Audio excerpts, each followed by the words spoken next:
After a decade overseas serving in federal law enforcement, I came home to a quiet neighborhood I'd inherited from my late parents. I planned to keep things peaceful, fix up the house, maybe fish on weekends, and mind my own business. But peace doesn't last long when HOA Karen lives next door. The moment she saw me unloading tools from my truck, she strutted over in her floral blouse and sunglasses like she owned the street. "Excuse me," she said sharply. "You need HOA approval for any renovations." I looked up from my toolbox. "I'm just changing my door locks, ma'am. And this property isn't part of your HOA." She crossed her arms. "Every home in this area is. You'll get fined for noncompliance." I smiled faintly. "Try it." Apparently, that was the wrong thing to say, because 10 minutes later, two squad cars pulled up, lights flashing. Karen stood proudly in her driveway, waving at them like she'd just saved the neighborhood. "Officers," she called. "He's tampering with property he doesn't own." The cop stepped out and walked toward me.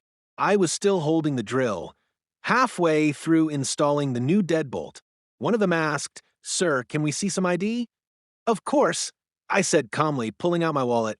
As soon as they saw the badge inside, Federal Deputy Director, Department of Homeland Security, both officers immediately straightened and saluted.